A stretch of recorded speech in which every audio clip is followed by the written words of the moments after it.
It's just a theory, but most wars by imperialist cultures, i.e. the white cultures of this world, are fought against brown-skinned people, especially the ones who sit on top of most of the oil. And 2 million people, a massive amount of people marched in London, and another 15 to 50 million, whatever the figure was, marched across the world against the Iraq war, and all he could say was, I understand how you feel. And that was that, fuck off, more or less. But instead of Thatcher would have said, fuck off, I'm going to war, Blair would say, I understand how you feel, but I'm doing the right thing. Basically, he's doing what Bush tells him to, because they're all part of this fucking secret sect of fucking Bohemian Grove fuckwits who want to control the entire planet and get control of all the resources on it. Why, I do not know. He said, like, oh no, what, is it money you want? You know, have all the money in the world, print yourself billions and billions of dollars, but they've already got that, so it can't be money. You can have all the power you want. You can be president of the United States, biggest country in the world. Nope, shit, they've already got that. So what the fuck do they want? You know what I mean? What they want is more oil to run all their fucking SUVs in order to make more money. And then they've already got the money, so it beats me what they want. So I think they're in a league with the devil, or some fucking pact or some sort of supernatural source, or they're just fucking complete bastards with no fucking soul whatsoever. I think that's the final conclusion we have to make. Which is why you have to stand up for what little rights are left over and sort of take control of your own life and get together with other people who are thinking the same thing before you start to think that I'm the only one left thinking anything different from what's being fed to me. What? What's the question?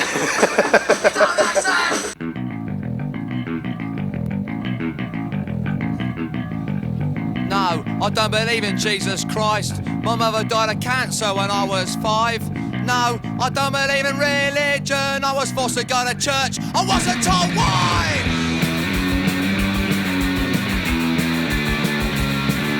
No, I don't believe in the police, for police brutality isn't a dream. No, I don't believe in the system, but nothing it does make sense to me.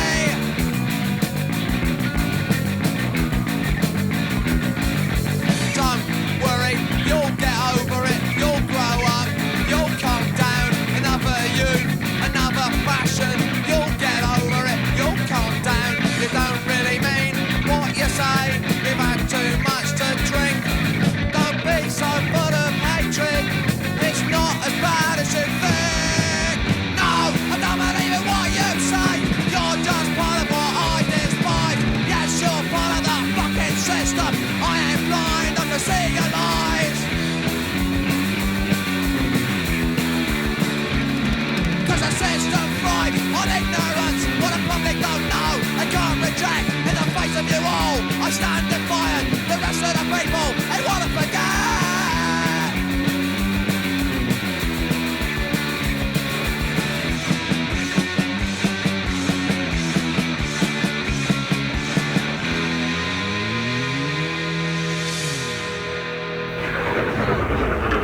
In the beginning there was Crass, although as reluctant leaders of an anarcho-punk movement that essentially eschewed all leadership, I doubt they'll thank me for saying that. But they were year zero, a very literal line in the sand that translated as, enough is enough. No more corporate companies misrepresenting their music. This was the birth of genuinely DIY labels, whose records were sold at virtually cost price, and bearing pay no more than notices to make sure they were. No more big booking agents controlling their punk shows, levelling extortionate guarantees. Now the fans of the music themselves could communicate directly with the bands and book them into alternative venues at affordable prices, the meagre door takings being ploughed back into worthwhile causes locally. No more glossy magazines dictating how punk should look, sound and behave. Anyone who could string 2 words together and use a stapler was now a potential fanzine editor. And no more inane lyrics about cider and glue. The kids were taking back control and finally making a difference. Crass ushered in a whole new concept of punk as a movement, and that movement, for all its naive shortcomings, made its mark around the world.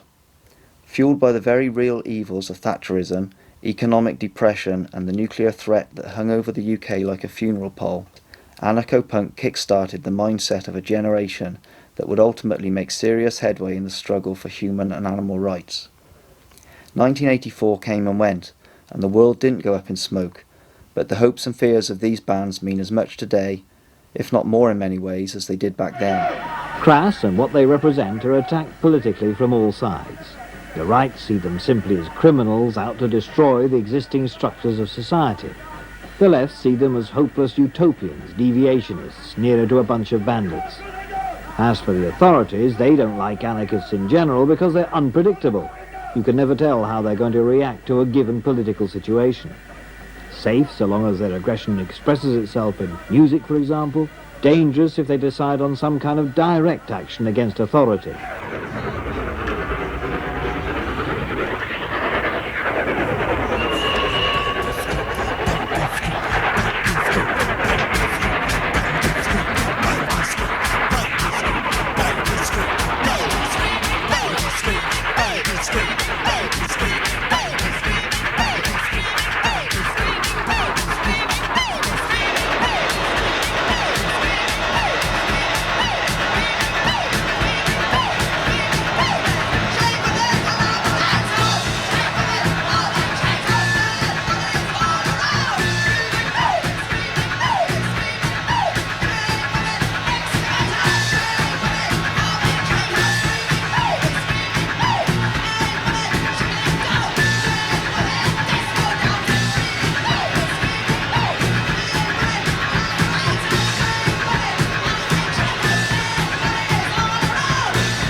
As is all the projects we do, you know, you start off with 2 and end up with 32 because anyone who came along could join in. I mean, it's always been an absolute principle that our art is not exclusive. You know, our individual efforts as artists are not exclusive to us.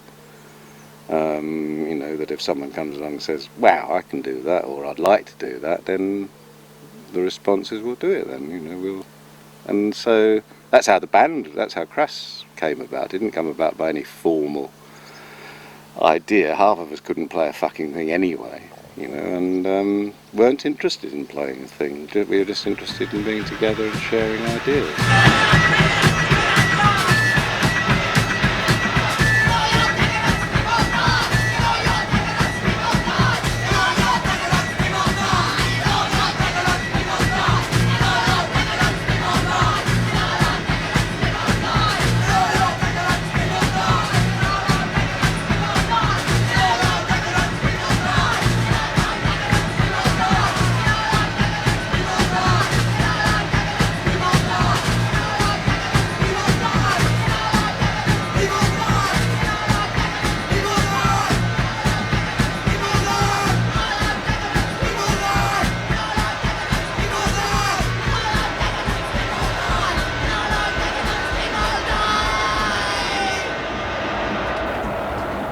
I guess one of the recurring themes in the book is, I mean, it's obviously a book about anarcho-punk, and the very second you stick a tag like anarcho-punk on something like anarcho-punk,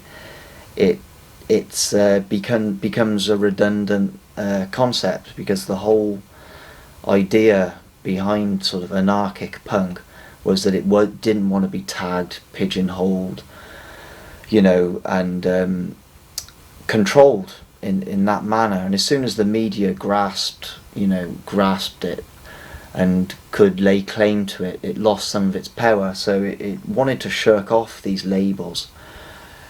I refer to it as anarcho-punk purely for convenience, you know, with in hindsight. So people need to be aware that I don't define it rigidly as anarcho-punk being this, and this. It wasn't like that at all. The label's purely for convenience. But obviously, doing a book about anarcho-punk, one of the things I wanted to tap into is, were these bands, did they really regard themselves as anarchists, or did they regard themselves as punks with vague anarchist tendencies, or what? And everybody had a very different concept of anarchy, and you know, I wanted to tap into that, really, just find out whether they thought anarchy could work then. You know, could it have worked? Can it still work? What was it? Why was it? What did it mean to them? The beauty of punk rock has always been it's what you want it to be. You know, it is what it is, but essentially it's what you want it to be. And anarcho-punk was very much that I asked 100 different people what anarchy was, and I got 100 different answers. Back the question, ban the truth. It's a dog bomb, and I spat it into our Woodbridge Way. Tired boards and people. Say that stuff, you made it all be. I've got nothing better to do. Find the truth that when it's done. Mum and Daddy, I made a lot of us and me. And the whisper drank it, so television one way. I got the stuff and the fuck. Oi. Now when I die, I'm like pretend.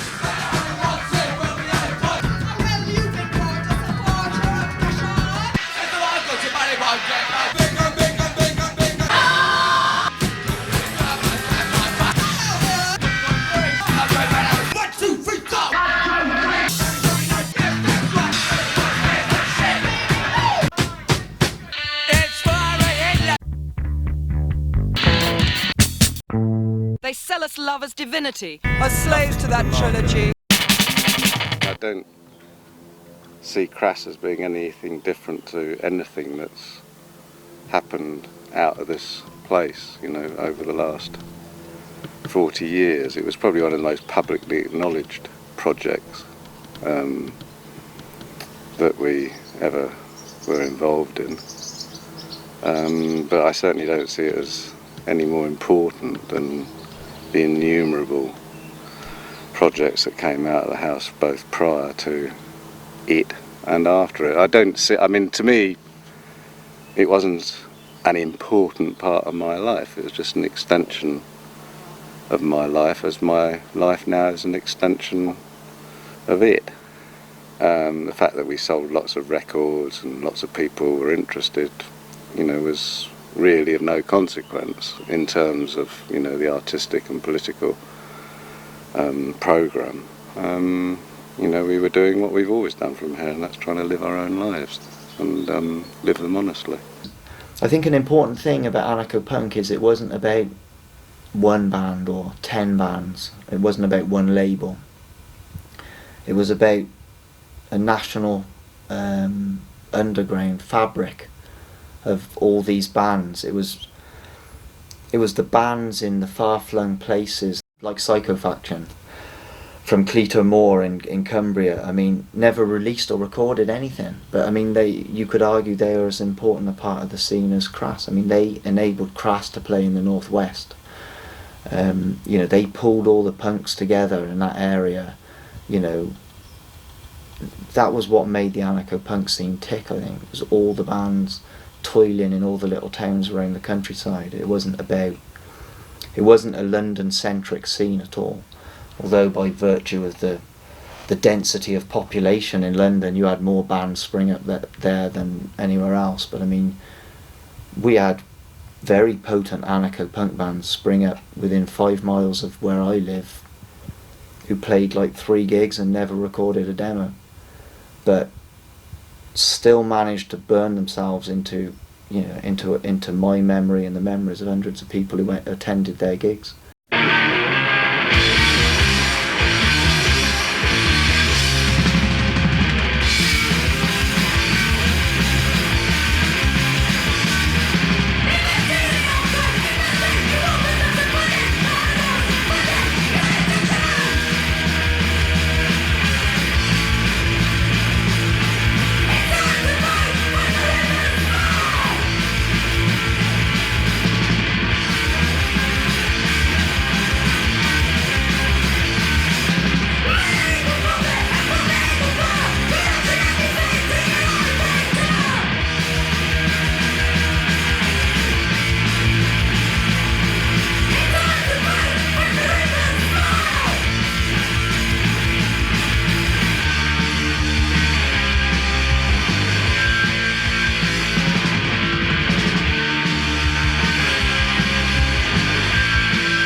although, you know, the great crass line, there is no authority but yourself, didn't occur until actually fairly towards the end of Crass's era.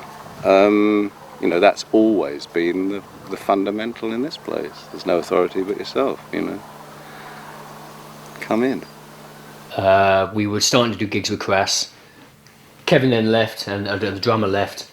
And I think we then moved over more to the sort of stuff Crass were into. And things got a lot more political. I think that's probably why I left the first time round, because the drummer and I used to have similar views. In the Epileptics, it had been usually Colin and Derek on one side, probably trying to push the sort of Crass side of things, and me and Richard, we just enjoyed being in a band, you know. And it's not to say we didn't want to play that sort of music, we did, but I certainly didn't feel as I felt as strongly about things as Colin and Derek did. So when Richard decided to leave at the end of '79, I thought, well, I'll probably best go as well, because I think it would be a tighter unit if I wasn't in it, you know, politically. Killing Joke were a big influence. I saw them while we were still living down in Devon. Went to a CND rally in 1980, I think it was, Trafalgar Square, and Killing Joke played there. We'd got records and stuff by them before, but they were just absolutely an intense experience, and really something that was positively inspiring. There was a kind of we liked the stance that people like Crass had, because they were these short staccato bursts of stuff, and very aggressive lyrically and all the rest. Musically, it wasn't something I really thought was brilliant, but Killing Joke were absolute genius at that time. I'd never heard anything like it. Everything that was going on at the time was just your love songs and your money songs and pop music, and it didn't mean anything to me at all. Rock and roll, it was just a dream music to me, so I wasn't interested in that music at all. So when I first heard, the first band I ever heard was the Sex Pistols, that I was first ever interested in, and the system and the way they went against the state, and that had an influence for me. God Save the Queen and all those lyrics that was running around my head at school. It's meant a lot of things to me, and that started to change me, and I started to reflect. And straight after there was the first ever band that I was ever really influenced with was Crass, who was an anarchist band from late 70s, early 80s. And I visited them at the commune they had in Epping, and Crass were people that actually put the meaning of punk into real life. They started to actually, I saw them people for the first time, they could actually live what you call punk at the time, and they lived a collective life against the system, and the lyrics that they held broke down all the barriers and really started to change the way I saw things and the way I saw life, and made a heavily influence the way I saw things at those early teenage years. For all the system and what was going on and all I could see around me every day on the TV and the media, they gave me actually answers for the problems that I was seeing in society every day. Crass gave me some answers and some solutions about what you can do. He said he can't change the system by bombing number 10. Systems are made out of people.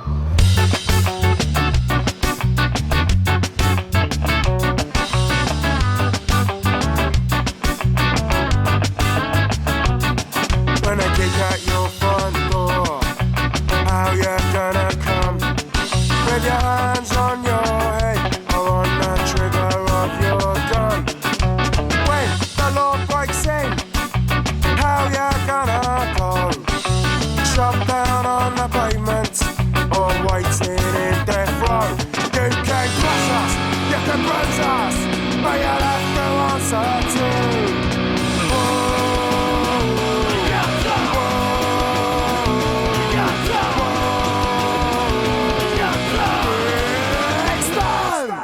Right, Brixton Academy, I decided again, fuck knows why, probably some half fucking mental or something, that I was going to do a massive gap. Like everything's always been in the band, somebody calls it on and it's like, all right then, you know, right, all right, we'll get the fucking Brixton Academy. Yeah. Again, not planned, just something that I thought, right, all these bands are doing this, we've come as far as we can here, let's do something really major, let's get the Academy. Booked it under Rough Trade, nicked a bit of their paper, who was doing our distribution, stole it out of their office, made out it was Rough Trade hiring it, got it hired, got the gig on, got it to £2.50, which was fucking unheard of. I'd never done a gig at that price ever. got it on. It was everything was good. You kind of knew it was going to go wrong from the start because it was such a big thing. You know what I mean? You had people from all over Europe, and you knew it was itching to happen. Didn't know quite what was going to happen, but you knew something would go wrong. That many angry people in one place, something's going to happen, you know. And it just did. It fell into a chaotic mess within itself. There was 5,000-6,000 people there. The police was on the top balcony watching the whole thing, watching films of them beating people up before we played. It was all, do you know what I mean? And we knew that was happening. And it had turned into a game because I knew the police was in there because I was told they was there, and I knew that we was watching things, and it just all become a little bit. Oh, weird. Is this a theatre show tonight, or is this one of the biggest punk gatherings of all time? And then what happened is the security got heavy-handed. I asked people to come through the barriers and behave themselves. 90% of them did. 10% of them didn't. Stage invasion. Security came on with dogs. Even more sick, considering what it was about. But and the rest is history. It kicked right off outside, and that was that.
Belfast, it wasn't. We never really saw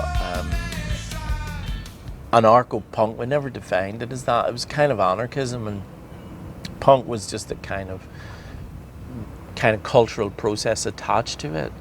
And anarchism at that time had a kind of long history attached to it, and a long history in how it defined itself. And every anarchist had a different theory on the world and so on. So punk was just a kind of interpretation of how anarchism would be. I just wanted to keep away from all that. Flowers in the Dustbin, I wanted to be adamant, not Penny Renberg. And yeah, I mean, we reacted to the sort of the black and white sleeves and the black clothes by wearing colourful clothes and having colourful sleeves. We did a record with Conflict, and the first point really when we talked about that was I said I want a colour sleeve, because I just couldn't understand why in such an individualist movement, individualist in the positive sense, why everybody was buying into kind of uniforms and uniformity. I thought that was disastrous, and I still think it was disastrous. To buy into style as uniform is to negate any positive things style might offer. And style can offer a lot of positive things, both aesthetically and politically. And I thought that they were absolutely missing the boat on that front. So I tried to keep Flowers in the Dustbin as far away from that. And not just me, everybody in the band tried to keep Flowers in the Dustbin as far away from that as we could. We wanted colour, we wanted Technicolor. And we weren't the only ones as well. There was people like Rubella Ballet.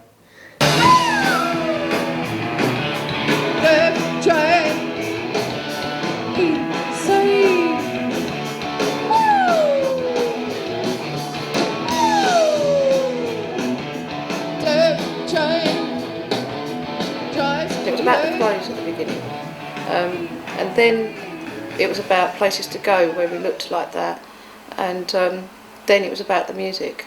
You couldn't buy records that were punk in those days. You had to find a band, and then there was a kind of scene started. It was bands, music, people talking. That's how it started for me in 1976. 77, 78, we'd done some gigs, but they were kind of, you know, sort of slightly chaotic affairs, and there wouldn't be that many songs, you know, that we had to play, but we'd go on and we'd do this kind of, you know, sort of free-form, spontaneous kind of thing. But you know, as the band went on and people kind of left and other people joined, it kind of solidified much more around playing songs, and I started to write songs quite seriously at that point. And the songs I was writing, you know, were kind of, you know, affected by our environment and by all the other things that was, you know, by that time the whole sort of like punk thing had taken off, and I mean, I never regarded myself as a punk, really.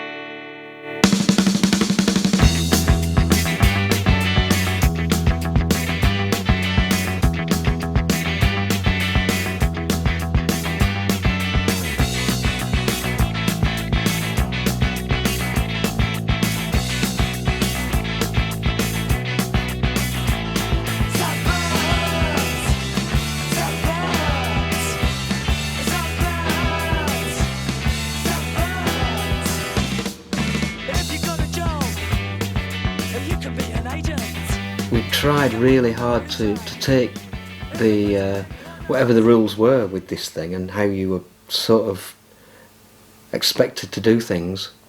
We did it, and I think we did it really enthusiastically, and we really went overboard with it. So, like for instance, the idea of doing your own fanzines and your own tapes and that sort of thing. We really went for it. We had a cellar basement that we got old printers, and we had an old sort of letterpress printer, and we had an old sort of Spirit printer. We had two of those that we got.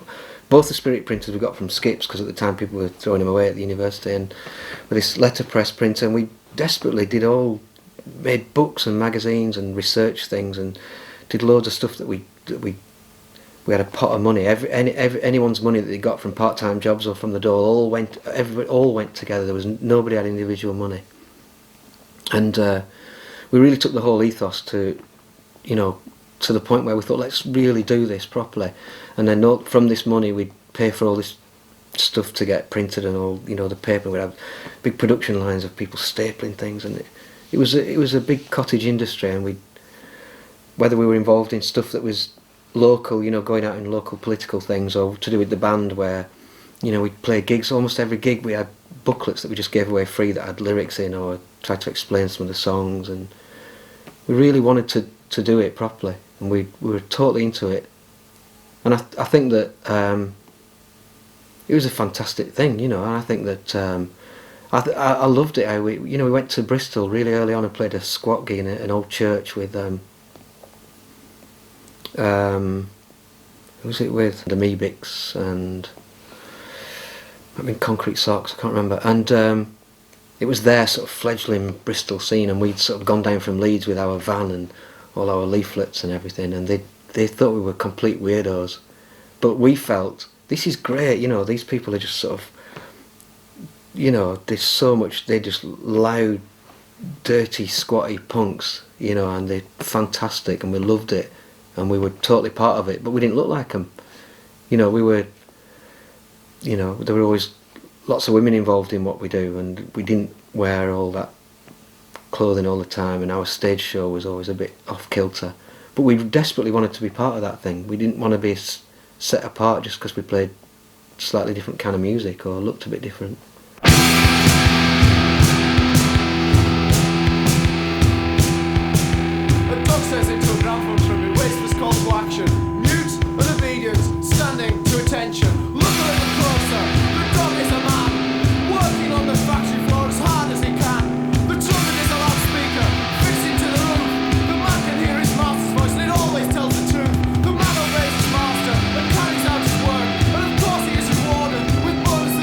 See, they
Together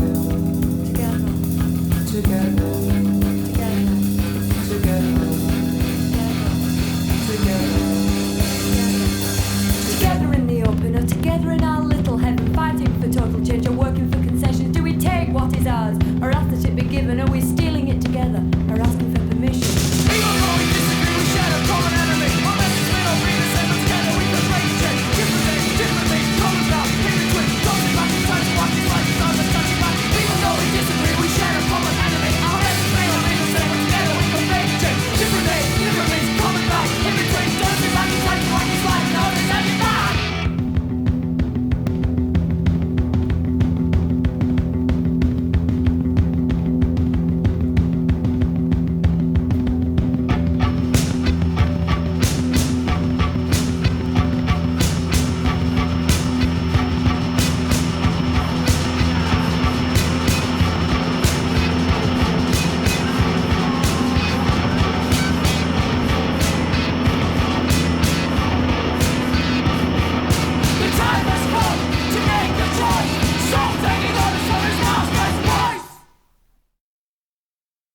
The band I was in was a band called Psychofaction. We started in like 1979, and at the time we were sort of like 1,000. Well, if I could probably like 10,000 sort of bedroom bands, you know.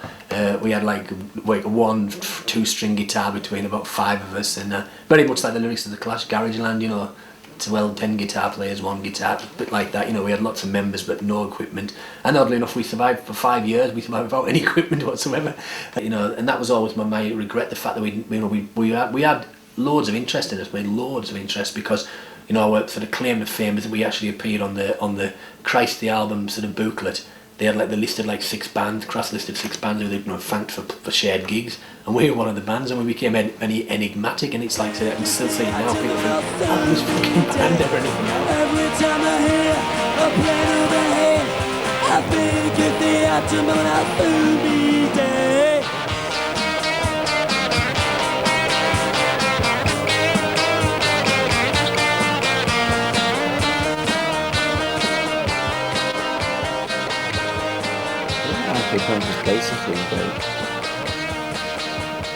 I think liberation, you know, is liberating yourself first and foremost, liberating your own thought processes, just questioning the things that you've done day in, day out, you know, for all of your life. And I don't think there was any dogmatic structure to any of it. It was just a case of starting you on that road of questioning, and some people felt uncomfortable with that questioning and, you know, pulled back from it, just listened to the music, just pogoed at the front of the gigs. Other people felt uncomfortable with the music, but, you know, were very open to where the lyrics would take them. The Anarcho scene was more about doing it yourself, more about putting on your own gigs, releasing your own records, whereas the 1977 lot were already, you know, full on sucking off the man, you know, getting whatever they want, getting record deals, and this, you know, the Anarcho scene wasn't about that. It was about taking back what was yours, taking back the rights to your records, taking back the rights to the land. You know, it's important to be political as it was to be musical, to be in a band. Even though now some of it stands up, I think, musically, but some of it sounds like complete and utter dog's bollocks. There's some occasions, some special events, you could say they were heaven sent. They engrave the stones with Roman numerals. My favourite ones, they're royal funerals, royal funerals, royal funerals. I want more of royal funerals, royal funerals, royal funerals. I want more of... People had to make a stand against what they believed in, what they believed in, the right or the wrong. And you had to be held accountable to what you believed in, and hopefully you'd act upon those words as well. So the movement grew also lyrically, it grew musically, and also it grew active-wise. There was a lot of things going on. As Liberty developed and as the band started to grow and we started to play more and more gigs around the country with different bands, it was important that we felt that at our concerts we wanted to just do more than just play as well. So we linked up with organisations such as Class War, and when we was at our concerts they would put on stalls around and give out literature as well. So something that was influenced to say that, like, when the concert's playing and the band's playing as well, you can have some leaflets and some political message can also go out to people and they can read that message. And really, if we're being honest about it, within Liberty, we learned all these things from Crass. Because without Crass, there wouldn't really be conflict, or there wouldn't be any bands that we know today, you know. Sometimes people find it hard to admit that, or they don't admit that, but that's the truth. It was very, very easy for the right wing to assume that because you didn't agree with the right wing, you was obviously left wing. You know, and I think in them days that was the situation. You were a commie band, full stop. It's not that you hate the left wing as much as you hate us, or you think Stalin's as bad as Hitler. You don't. You're a commie, and I think that was it. And I think, but from my point of view, where conflict was different is the fact that I wasn't going to have gigs smashed up, and there was only one language that they understood, and that was for us to fight back, because they'd walked all over us, the same as they'd walked all over other gigs. So, do you understand what I mean? So we stood up in a different way, stood up and was counted and stuff. Because of that, we was kind of alienated by a lot of the anarcho scene as being, you know, we weren't into the peace side of things. You know, everyone loves peace, but we was also really thugs. We was thugs, and you know, we bollocks and stayed alive. Yeah, but if we hadn't, we would have been walked over because we was targeted more than any other people. It was pretty full on. You know, after a tour, wasn't much space to really relax for me, anyway. Plus all the other things we got up to, so. But I mean, it's my choice, and I chose to do it, so it was good. Like I choose to do what I do now, so, which isn't very dissimilar, except it's not on the road in the same sense. But, and obviously the work that I do isn't the same visually, but I like to think it still is, you know, in spirit. It's a little harder to grasp, I think. It's not in your face so much. Because anybody who's doing anything creative in any form, they have a responsibility. And the word that people put out across to people, we all have a responsibility for what words we're speaking. So in our life is our words, and our life is all we have. So by what you're speaking to people and if the influence you have to be very serious about those words and where they're going into people's ears and what they're saying to people. So really, to be truthful, Liberty was saying that the reason we call ourselves Liberty was about freedom, and freedom of expression. And it was the word, and the word that we clearly would have would be the word of protest. September the 29th, an idea that had grown and formed to stop the city was to take place. A carnival in the streets, a protest against the companies and men who finance war, an occupation to stop people at theirs, peaceful blockades, a traffic-free zone. So what actually happened? The walls and pavements were daubed with coloured chalk, slogans and symbols that probably meant little to the city gents. Some blockades were formed and removed. There was conversation with city folk and some music made. The many arrests angered the free, some carried out by brutal police without their identification numbers. All day people rallied with banquets and starting points. A meeting at the Guildhall turned into a strong defiant show of force that marched through the streets, past the Bank of England to the Stock Exchange, while loud chanting echoed around the tall buildings. People banged on the doors and windows. Siege was laid until the horses arrived. But it was spontaneous, disorganised, except for the whispered word, a way of confusing the law. The result? The carnival was enjoyed, but the city was not stopped. They worked while under siege, even though many visited the carnival out of curiosity. Their dull day was brightened, but it left no mark. The next day most walls had been scrubbed of their graffiti messages. But the fact remains, power has been tested. If you try hard enough, things can work. If you go on trying, it will.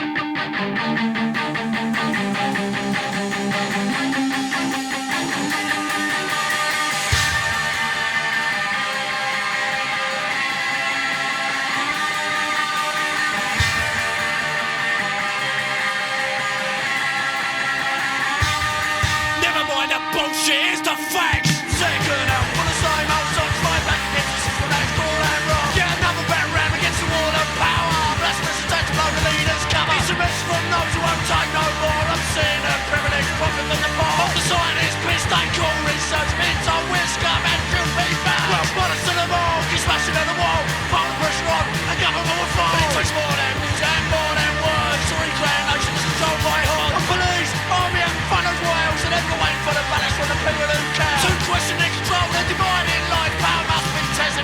just in time.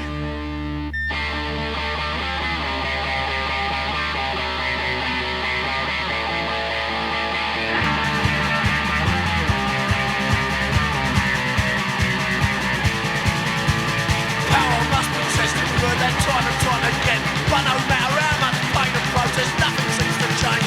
The government shows forces and our movement cows in fear. Some strive for freedom, while others simply sneer. Side roll reckon with a side roll song, well it's the same fucking system and it still stands strong. The battle continues, so follows to them. We mark out around the kid and batter it again. Try working for something that the system can't make. Creating something that the law can't take back. As a loss of privilege, living our life. Power ain't been to stone, now's the time to fuck 'em up again, fuck 'em up again, fuck 'em up again. We did things like the Onion gig, where I think we played at the Pied Ball in Islington, which is something else now. God knows what it is. Was it Clarendon? Was it? Clarendon Hotel. So we decided beforehand we were getting so fed up with this stuff, this dressing in black stuff, and talking about vegetarianism and blah blah blah. And so we decided to change all of the words to the songs to pickled onions. So national service became pickled onions, pickled onions, pickled onions. They're not for me. Pickled onions, pickled onions, pickled onions are going to kill me. You know, so we would do this. And then the gig after that, we had a load of people throwing pickled onions at us. But we had changed all the words to trolls then, because we'd had this weird night where we got into trolls. So it become trolls, trolls, trolls, they're not for me. I don't know what it became, but we would pick up on things like this and go with it, and we thought this was great. And some people thought it was great, but a lot of people thought so we found it difficult to get gigs, really, and our popularity declined, I think. Apart from the people who we know. We also got very experimental as the Erratics. Towards the end of the Erratics, we were getting quite experimental then, because we also saw that we were very different to everyone. We had this audience, we was playing with these bands because everyone knew us, but we were trying to take it off somewhere. So we started developing experimental numbers which we were not capable of achieving or playing at all, and give them a go, you know, and they wouldn't fucking work. But we had, I think, embarked on experimentation. We were gonna play with this. We weren't gonna play the game. We'd always said to people, don't get too dogmatic with your ideas. And your ideas have to be open to ideas. And you have to be, you're not standing up there and saying, prove me wrong sort of thing with what I'm singing about, but if there's another angle on it, like, well, look at that angle. We were always encouraging people to do that, and then they just follow us either. And just because we're singing it in a certain style or whatever, then don't do that. But some people did take that route, and I felt that was pretty negative. You know, people were becoming vegetarians not because they particularly wanted to become vegetarians. They only wanted to become vegetarians to fit in with the crowd, fit in with the social group, and that was exactly what we were trying to. We were sort of up against before that, because with the original punk thing, everybody had to dress like the Clash or the Damned or whatever, your favourite band, you know, and when the Crass thing came along, I suppose there'd be a lot of clones that would just want to be like Crass. I suppose we were accused of that at first as well originally, but I think we proved otherwise. We weren't clones of Crass. You know, we were just tremendously inspired by what they'd done. So that was a few of the negative aspects, and there was also that constant sort of pointing the finger at, like, what are you doing, you know, sort of thing. You know, you're a hypocrite, etc., etc. And if you're not out in that Hunt Sabotage on a Saturday morning at 6:30, helping to save the fox, you know, you're suspect, you know, all this kind of thing had happened. And I'd done all that myself. I've been out there and doing it. I suppose your initial enthusiasm for the politics and ideas would make you maybe accuse your mates of not being, you know, up to scratch with their politics and stuff like that, you know. But it came away from being a really healthy argument or discussion about politics to become too dogmatic.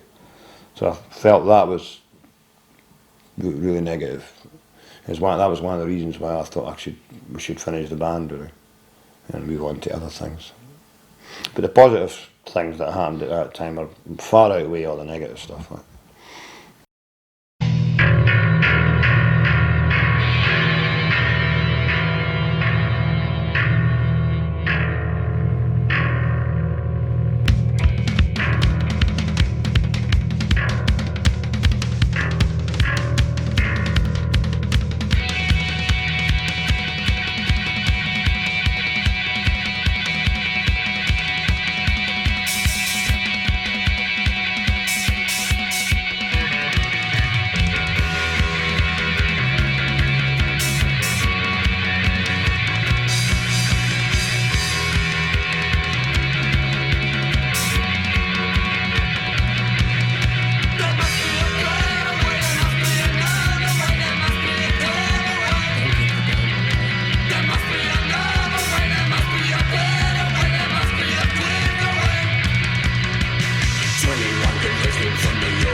While Belfast was certainly part of it were being blown up by paramilitaries, other parts of it were in huge developmental decline, and rather than kind of,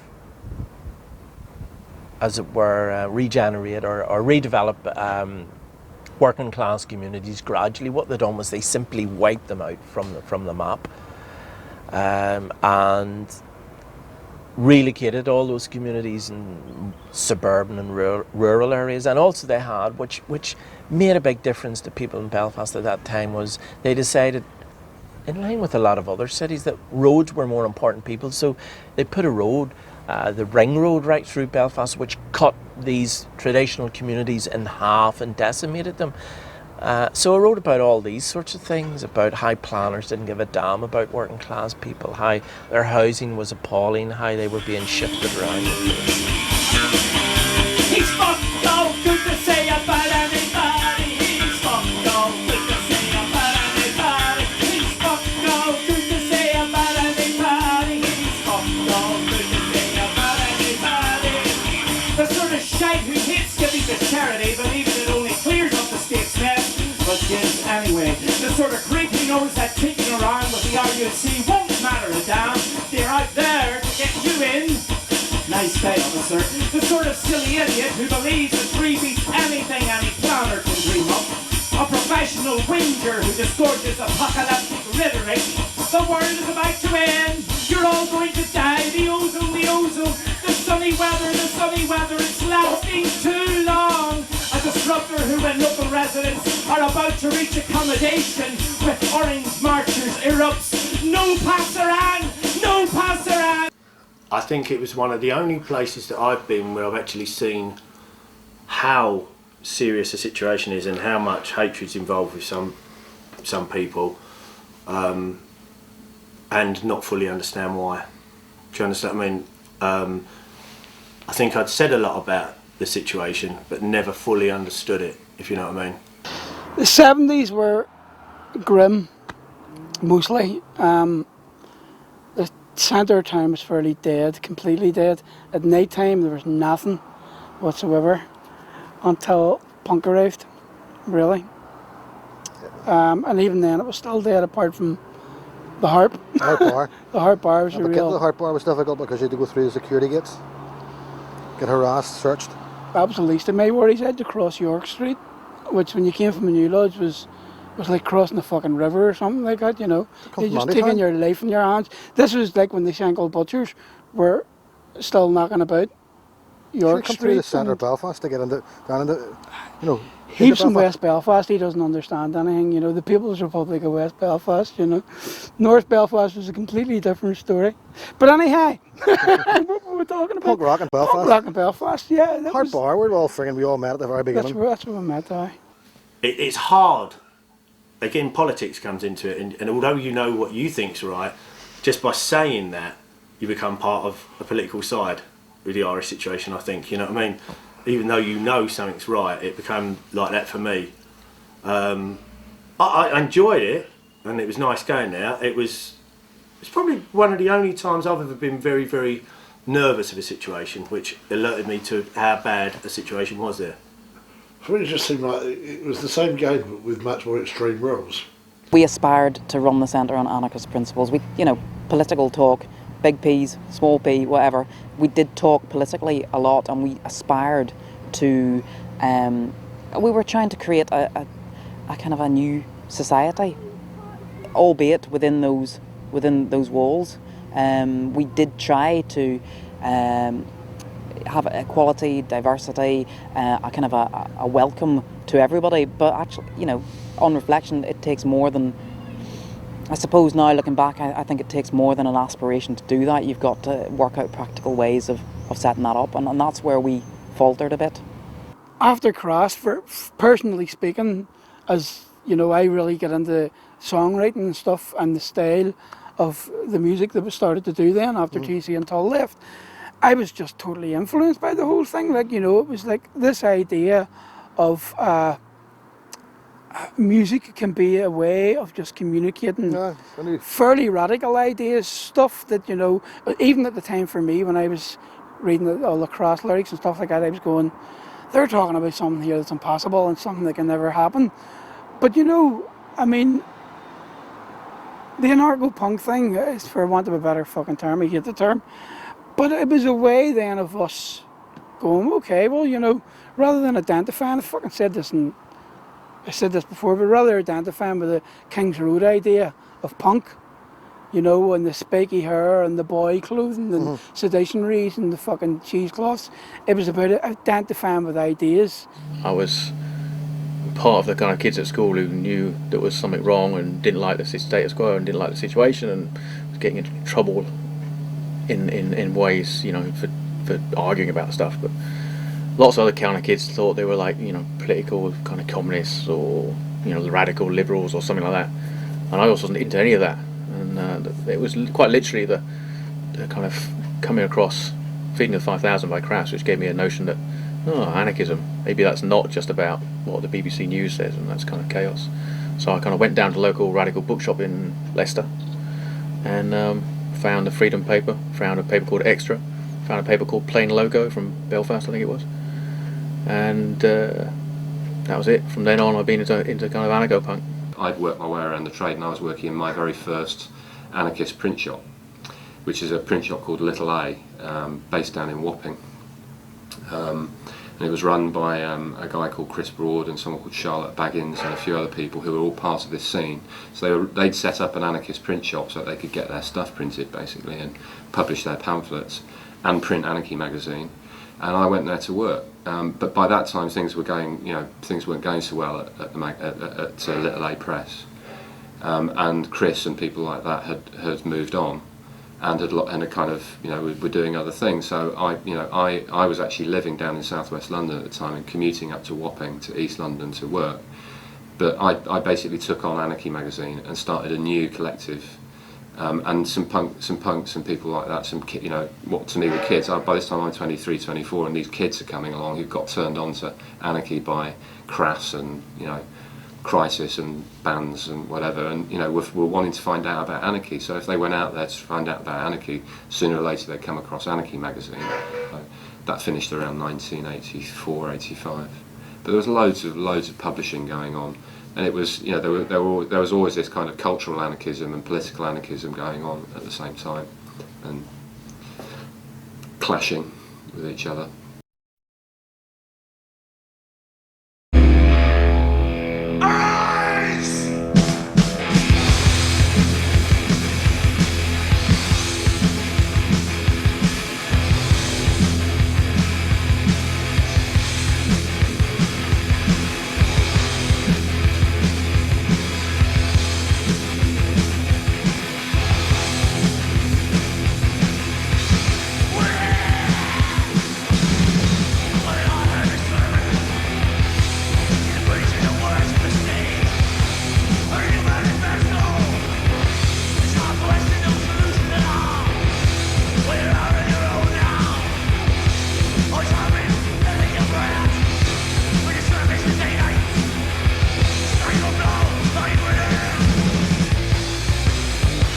Apex was, if you like, using the anarcho-punk movement as a vehicle to be able to release our records.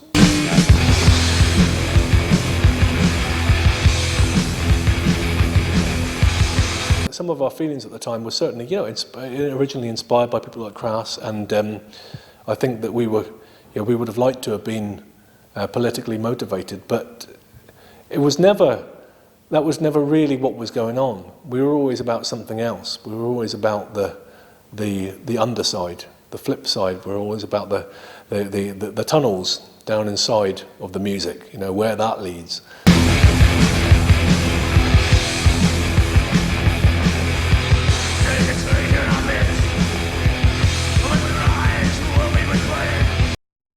My life is not entirely resolved, but I haven't got anything to complain about.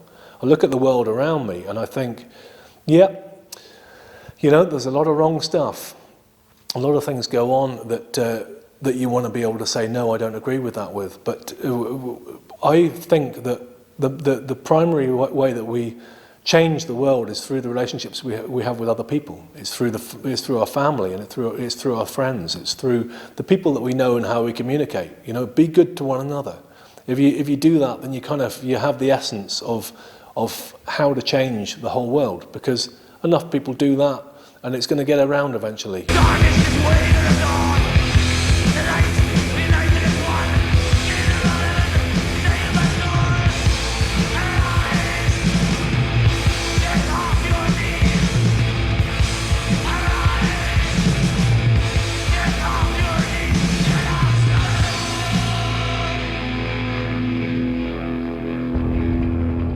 Enjoy life and let others enjoy life too. Don't force people to do things they don't want to do.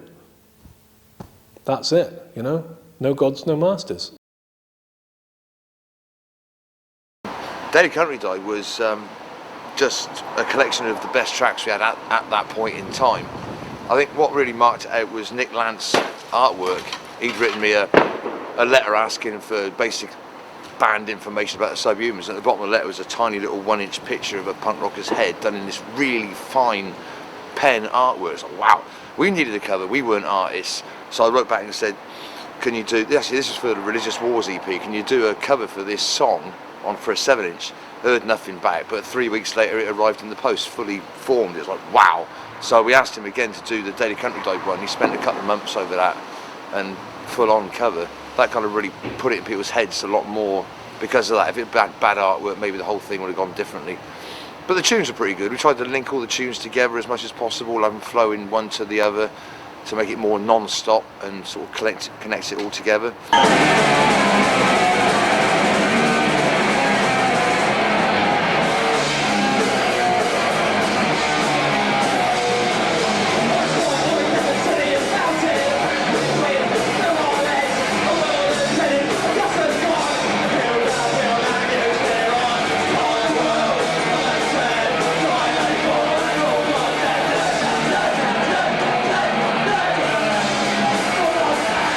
What was informing the politics of people like Crass and the Poison Girls and Honeybane, I think, was,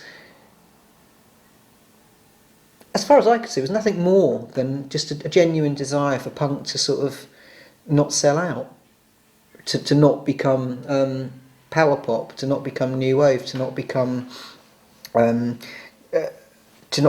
fad, and to pursue the idea of a lifestyle, which not just those bands, but a lot of punks were doing anyway, of course. I think it was just really to give a soundtrack to the people who were living the punk lifestyle, as opposed to moving on to the mod revival. That predates, I think, an anarcho-punk movement, because I think the anarcho-punk movement was a different kettle of fish. But I think those initial bands were just coming from a very pure place.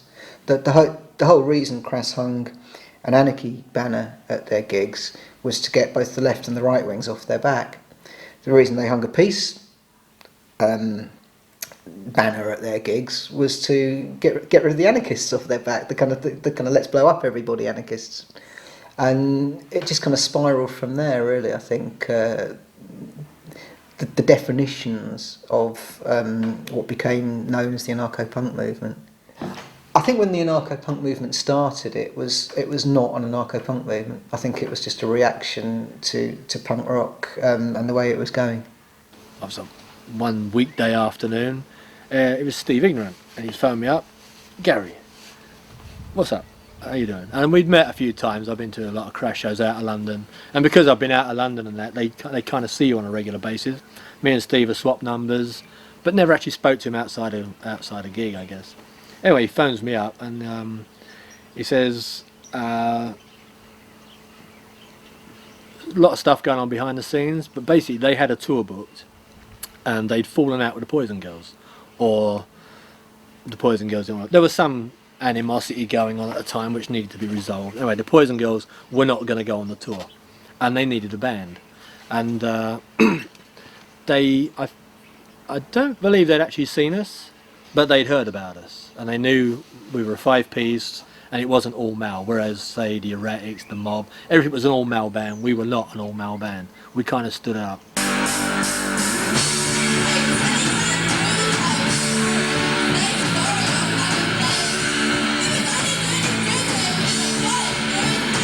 And they said, can we come see you? So I was like, okay, we have a rehearsal in a church hall next Wednesday. We always, booked a rehearsal space somewhere. Anyway, we set up as if we were doing a gig, because that's the way we would naturally rehearse, drums, amps, everything facing forwards. Anyway, I told the others, we're going to have some visitors. I said, Steve's coming down. Oh, cool. Anyway, we set up, and the door opened, and 6 people from Crass came walking in. And it was like, how you doing? You just carry on. So I was like, fuck, we had a little... It was funny.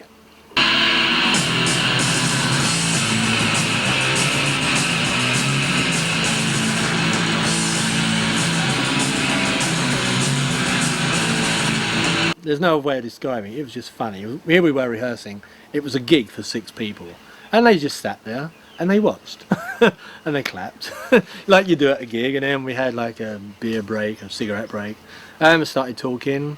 It was like, very good, thanks, good to meet you all, blah blah blah. Anyway, next week I got the call. It was like, can you guys come up to Dial House, which is where they all lived? Oh yeah, okay. So we all jumped in the van, shot up there. And they laid it out for us. They had a tour booked, and it was like 10 days or something around the UK. I think we'd done 6 shows around that time. That's all we'd done. And it was like, we want you guys to come on the road. Do you have transport? Well, we have a van. It's like, well, so we had 2 vans, their van and our van. Shared the van, shared the equipment, and it was like, we're on the road. We're going on tour with Crass. And I said to Dino, I told you. It's like, if you want something bad enough, you'll just get it. And it wasn't that we actually actively went out and sought it. It was just the way we did things.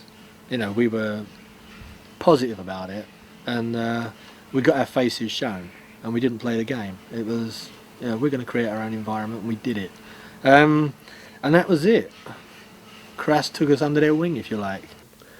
Anarcho-punk thing, I think one of the biggest battles within it, almost from the very beginning, was this battle between strict ideology and strict ways of doing things and what was right, and on the other side, look, this is about, it's called anarcho-punk. Anarchism is about thinking for yourself. It's about doing things that are different. It is about working with other people and cooperative, and it is about social responsibility, but it's about being different and being creative and trying to work out your own way of doing things. It took a lot of people a long time to resolve that battle, and some people it never got resolved, because some people just thought, right, okay, this is not about a sort of wide, broad-ranging way of trying to, live your life in cooperation with other people. It's a set of rules. I like music. I like our music. She used to be a mod. But I was beside the point. But that wasn't. David told I wasn't that snappy, but like, you must have liked mod music. I did. I changed. And some of those rules are, we had people that came and stayed in. We'd be putting people up for the night who travel from all over. They'd turn up with their sleeping bags, knock on your door. Never seen you before. Great, come in, you and all your mates. And then they'd come in and they'd say, so you've got instant coffee. How come, you've got instant coffee on the shelves? Because, it's a cash crop. And so you'd have this big thing, you'd think this is ridiculous, you know. All the politics I've sort of ever had, which I feel really strongly about, I try my best not to sort of try and force them on other people as a moral imperative, as a way of saying I'm better than you, because I think that, for instance, I don't eat at McDonald's. I think McDonald's is shit. But you who work in McDonald's, I'm not going to have a conversation with you and tell you that you are morally inferior to me and you're shit and your life is crap because you've never bothered working it out that McDonald's is shit. And do you know what I mean? I don't like that. I don't like that attitude of moral superiority. And that was always there. You know, people writing back to us saying, you forgot to soap the stamps. You know, this is totally out of order. Please, next time you write, could you make sure you soap the stamps?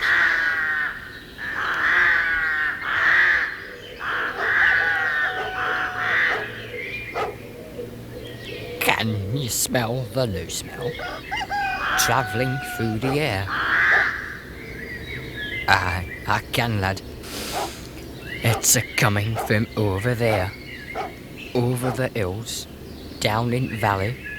There's no buildings there. There's a nuclear power dump site. Someone doesn't care. Parliament says it's safe, but why not bury it there?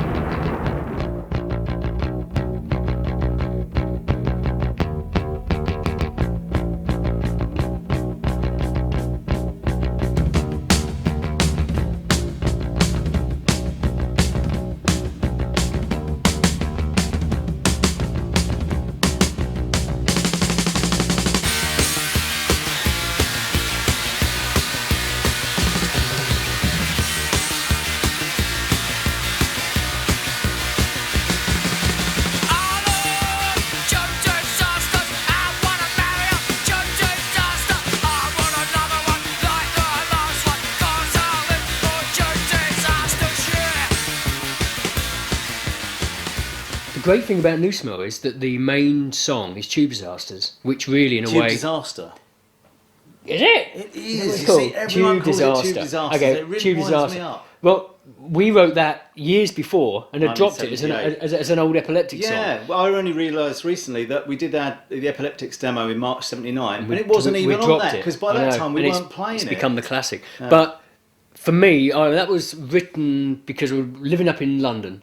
So I'm travelling on the tube, and just before that, he'd had the Moorgate Tube Disaster, and I wrote it as a bit of a shocky punk song. I love Tube Disasters. Derek later said, "Oh, it's about people that enjoy watching news footage of that kind of thing, and people not meaning to, but sort of getting off on it." But to be honest, I wrote it purely as a stupid song. One thing that did become apparent, having interviewed all these bands, is that there was a far greater percentage of people involved in the anarcho-punk scene that have stayed true to the commitments they made whilst in a punk band, 20 odd years ago, right through to the present day. So I think anarcho-punk did affect people on such a profound level that it left its mark. It left an indelible mark on them for life. And that's what struck me about the book, is everybody, well, virtually everybody, is still, to a lesser or greater extent, they're still leading their life, by their own terms wherever possible. At the very least, when they hear a news report on the TV about, this bogus war in Iraq or whatever, I mean, they're reading between the lines and the lies, and and I think that's a mindset that's been with them since they heard their first Crass record. I think that's how long it stayed with them. In the hands of anarcho-punk, I think we'd have a very healthy future for our kids, but unfortunately it was a minority a minority movement, else we might not be in the situation we are today. It sounds horribly cliche, but I think there is hope for us as long as we're prepared to think for ourselves. The music press generally at that point were kind of trendy lefties, I suppose. In NME, certainly they were trendy lefties. In Sounds, they were more interested in the sort of concept of street level punk, which became Oi, if you like. And Melody Maker never really mattered. So NME always covered Crass with a lot of generosity and kind of ignored the anarcho-punk movement beyond that, because they thought that the more sort of mainstream left wing was where it was at in regards fighting Thatcher, if you like.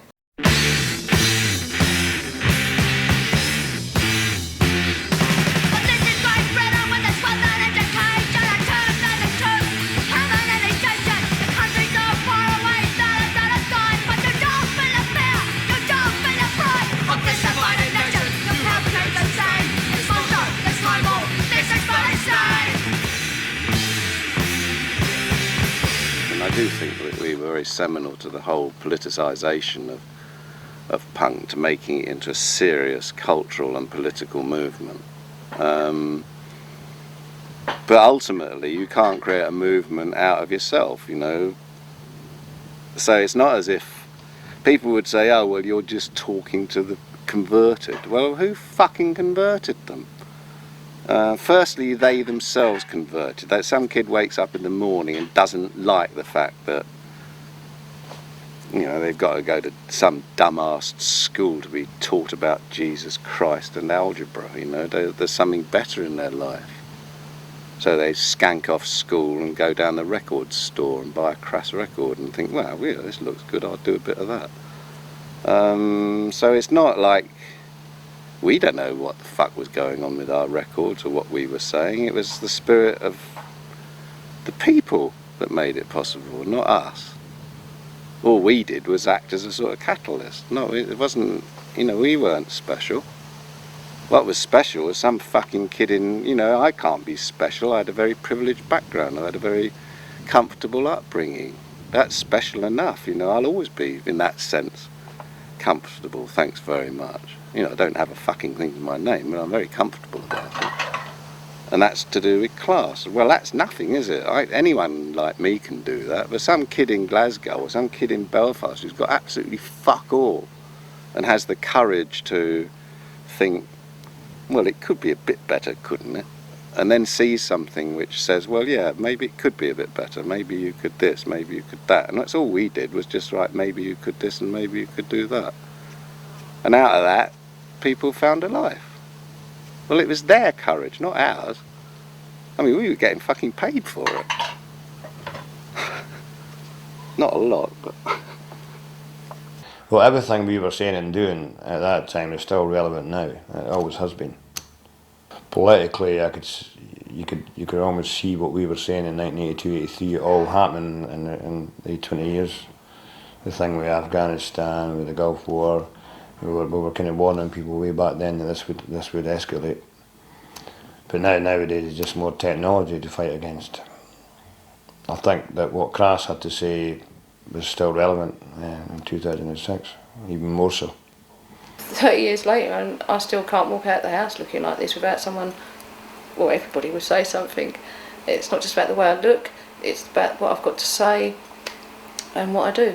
So I think that people have realised that punks did have something to say, and there's still, there's war in the world today, and people aren't happy with it. People aren't happy with the way the world is, and they're going to go back to punk, and they're going to go back to the politics of punk, and they're going to look at vegetarianism, and they're going to look at war and CND and the way women are treated, and the way,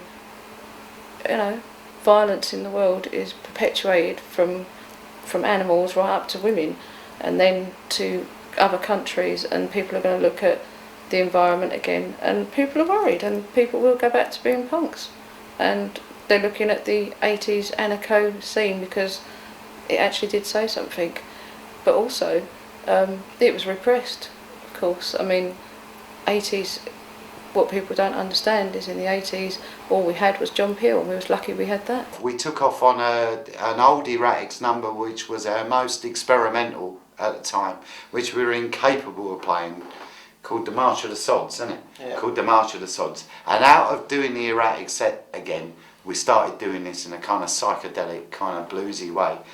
And I remember thinking to myself as we're playing this, hang on, you know, it was almost like my youth had pointed to me.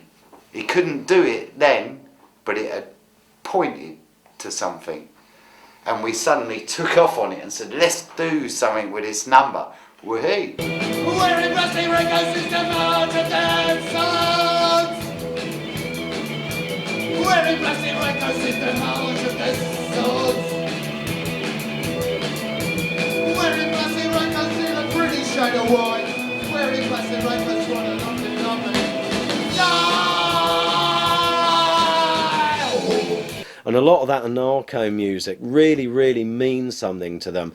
And when we were playing, you know, it was 6 years to the night after what they characterise as the night the Americans bombed Belgrade. And we were doing some of those old songs. We were doing Target, you know, and there's this sort of chant in it, "You're welcome here, Americans, we love you, but not your bombs." And we were doing that.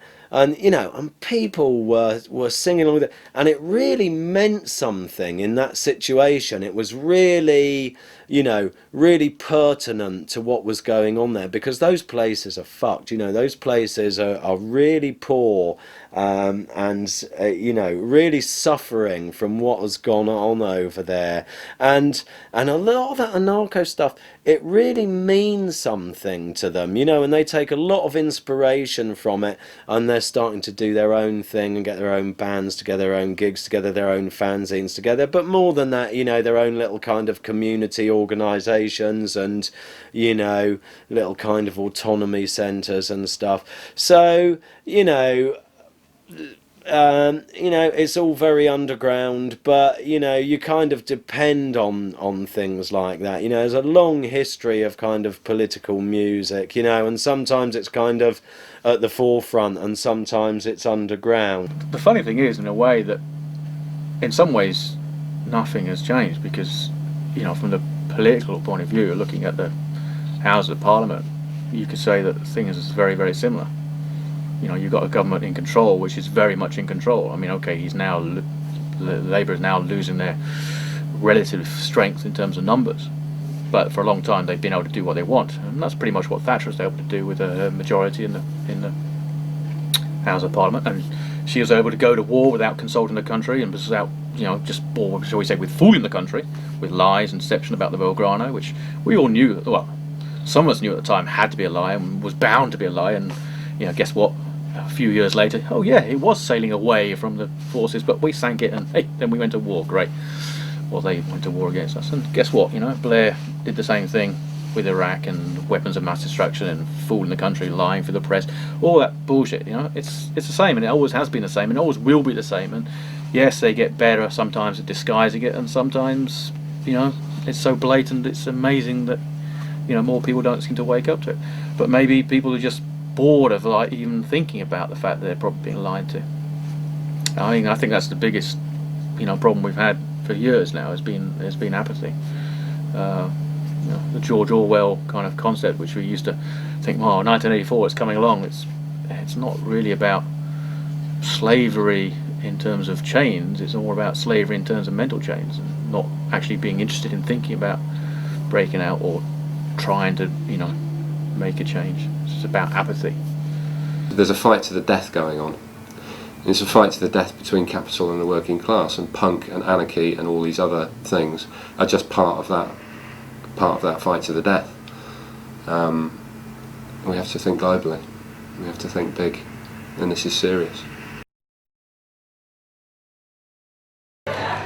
Do they owe us a living? Of course they fucking do.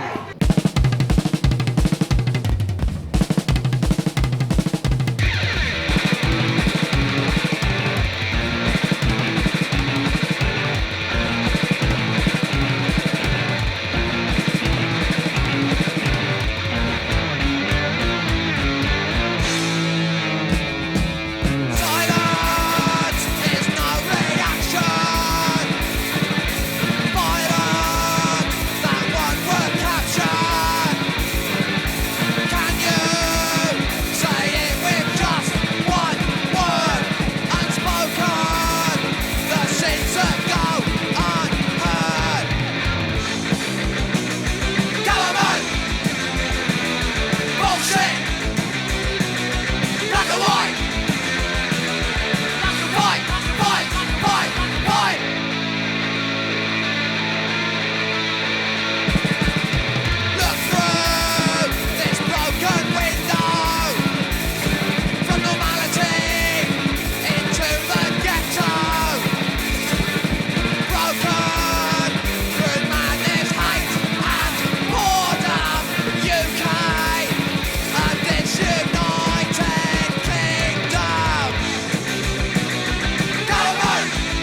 there was another side to us, really. I think people thought we were just living this 100% full on, and we didn't smile.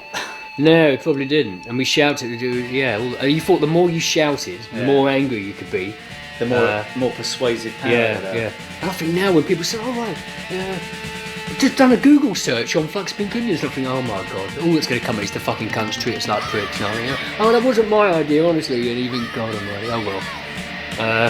It's been really interesting because not only has everybody, for 23 or 4 years or whatever, not only has everybody spelt it wrong, every single time more or less, but it's one of them names that people don't really know what the name is, but they remember it because it's weird.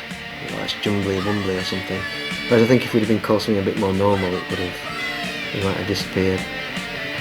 No, that's probably not true. Steve of Crass, probably the first person I met that had got in. He'd been over to the States, I don't know, and he'd got into American Indian stuff. And to me, it seemed like quite a good way of life. Even though it was 100 or so years ago, and the whole story seemed. I was very interested in it, so we had to come up with a new name after the Epileptics, because the Epileptics was a little bit a throwback 77, sort of like, let's just call ourselves a name that will annoy everyone. And then thought, well, we're not Red Indians, we're pink skinned, so it would be Pink Indians. And originally it was going to be Tribe of Pink Indians, but our drummer at the time thought the tribe sounded a bit strange, so I looked in Rose's, well, I call it Rose's Treasures, but it's probably Rose's Thesaurus, and in there was Flux, I think. I'm sure I've looked back since, I can't find it. Yeah. So he said, well, what about Flux of Pink Indians? So we come up with that name. We went to Stonehenge, played with Crass, and we'd sprayed it on a backdrop, and Crass said, oh, so it's our new name, Flux Pink Indians, and Penny went, don't even think about it, it's such a joking. Right, and it's amazing that we sort of stuck with it and it weren't too bad. But I do like the word flux. Yeah. There's something about that four-letter word. It's all the implications of it, that state of change. Yeah, I think flux was which is why I used it in the first place. Yeah, but Flux Being Indians is great, but the flux bit is great. My nan used to go, I'm sure I saw you on top of the pops the other night, and I said, no, it's a flock of seagulls. So it was a bit of a funny name. But, and so on, I think it's a natural human reaction. Or maybe an imposed one, but it's a human reaction either way, to think you've got to be special in order to affect social change. And what I'm trying to do with this book is prove that Crass weren't special. They just affected social change. In other words, anyone can do it. Back to the DIY. So yeah, do it yourself would be the kind of ultimate message in my book.